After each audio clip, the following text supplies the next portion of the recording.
इश्कट पुलकना रसवाई मसुट ना इश्कट पुलकना रसवाई मसुट चाय कर कसकने चर्चाई मसुट चाय कर कसकने चर्चाई मसुट ना इश्कट पुलकना रसवाई मसुट ना इश्कट पुलकना रसवाई मसुट चाय कर कसकने चर्चाई मसुट चाय कर कसकने चर्चाई मसुट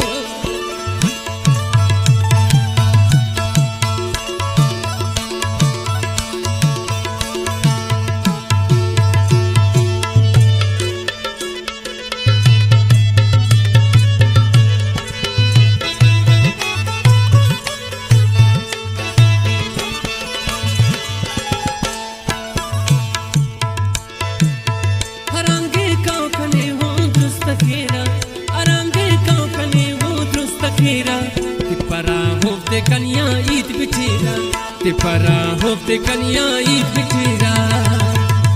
अरंगे कांकने वो दुरुस्त खेरा अरंगे कांकने वो दुरुस्त खेरा ते परा होते कन्या ईद बिठेरा ते परा होते कन्या ईद बिठेरा ना प्यारट दा खदर शायाई मसुट ना प्यारट दा खदर शायाई मसुट चाय कर कसकने चर्चाई मसुट चाय कर कसकने चर्चाई मसुट ना इश्कट पुलकना रसवाई मसुट ना इश्कट पुलकना रसवाई मसुट चाय कर कसकने चर्चाई मसुट चाय कर कसकने चर्चाई मसुट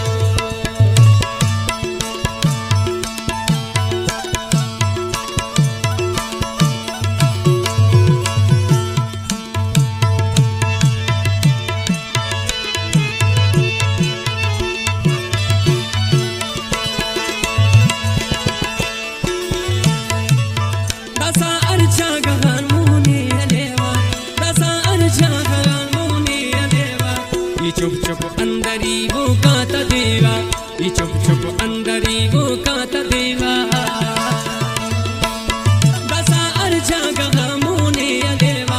दसा अर्जा गगन मोने देवा ये चुप चुप अंदरी वो काता देवा ये चुप चुप अंदरी वो काता देवा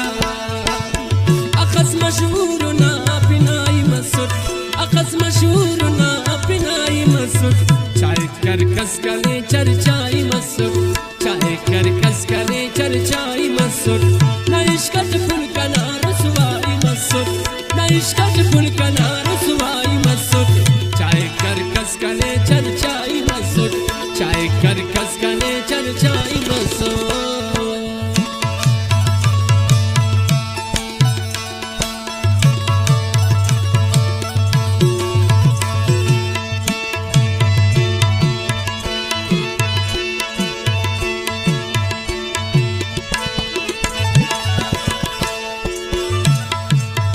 अखसडक क्यों तिने वाम खनेरा अखसडक क्यों तिने वाम खनेरा पारा हजरत शाही ने बाजुरेरा पारा हजरत शाही ने बाजुरेरा अखसडक क्यों तिने वाम खनेरा अखसडक क्यों तिने वाम खनेरा पारा हजरत शाही ने बाजुरेरा पारा हजरत शाही ने बाजुरेरा मशहूर मजनू नंबर लैला ही मसुट मशहूर मजनू नंबर लैला ही मसुट चाय कर कसकने चर्चाई मसुट चाय कर कसकने चर्चाई मसुट